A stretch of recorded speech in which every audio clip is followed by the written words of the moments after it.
Healing Your Inner Child, written by Dyslexic Dayna, in collaboration with Socolo.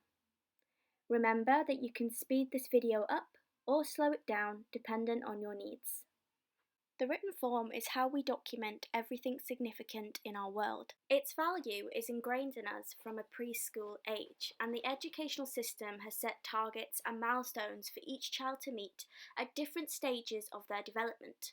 It's not surprising that this system curates negative self-concepts and low self-esteem within the dyslexic community. Dyslexic children are swept up in a 16-year whirlwind of tests, red pen and negative feedback, and we are constantly reminded that our extreme efforts don't meet rewards.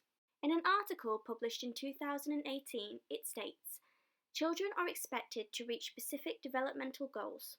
The only way to establish a strong positive identity is by achieving these developmental tasks. Research consistently suggests that the dyslexic children are most likely to have difficulties both in school and socially, putting them at risk of developing distorted or damaged self-concepts." So, what happens to these children? Well, they turn into adults like me. And it's safe to say that I was left with some serious healing to do. I want to share the tips I've used to heal my inner child and curate a positive dyslexic identity, so you can too. Tip 1. Change how you speak to yourself. In 2021, I sat in the guest bedroom at my childhood home filling out a job application. Very quickly, I became overwhelmed by its inaccessible layout, tiny text and convoluted questions. After numerous cups of tea and many rewrites, I hit a breaking point and felt the rise of a feeling I was all too familiar with. Cue the dyslexic despair. Very quickly, I was a blubbering mess, convinced of my inability to do anything. My mind raced with historic phrases such as, "I'm thick and I can't do anything without help." Each wave brought on the next onslaught of tears that streamed down my face and rested in the crooks of my lips.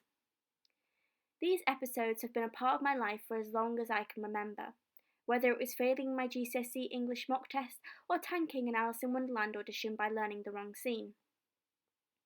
It is in these moments I'm able to see just how damaged my dyslexic identity is, and in conjunction my inner child.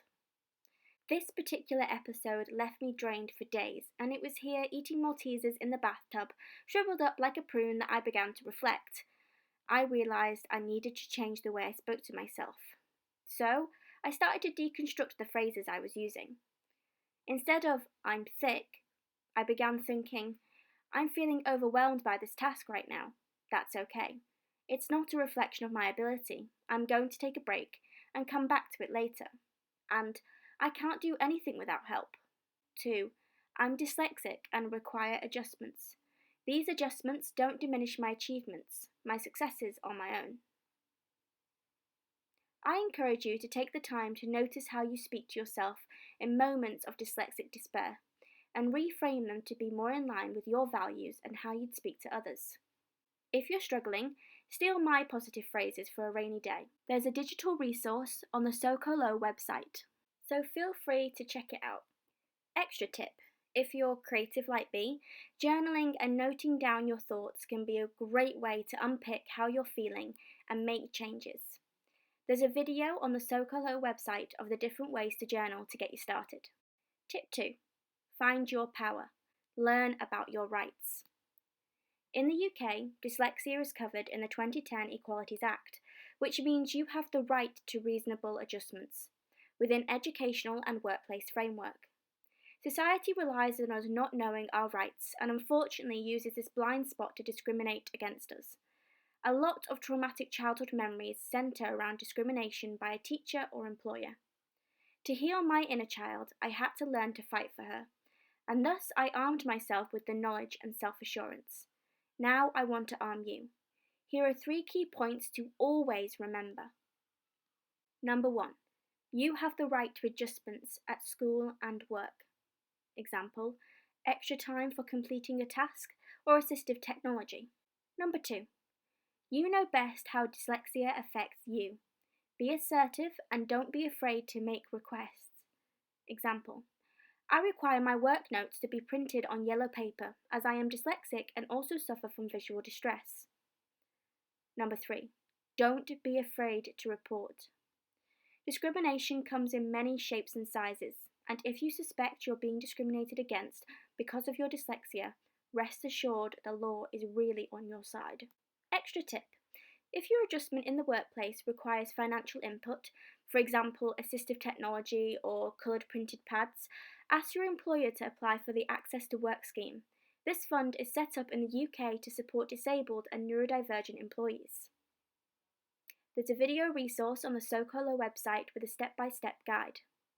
Another extra tip. If you are a student, Disabled Student Allowance is there to financially support you. Speak to your university student services and ask them for their guidance in the application process. Tip 3. Connect. In 2021, I began uploading video sketches on a video sharing platform, which theatrically depicted my unique dyslexic experience. Every video I shared, I received comments from others communicating their stories, and together we were able to create a space centred on commonality. You don't need to upload sketches online to achieve this. You can if you want, but instead I encourage you to connect with the dyslexic community in your own way, whether it's messaging somebody you know or joining an online group. There are many ways to connect, and it is in these spaces that you'll find healing. There is so much more to say in this article, but I hope these tips have supported you on your journey. Stay tuned for part 2.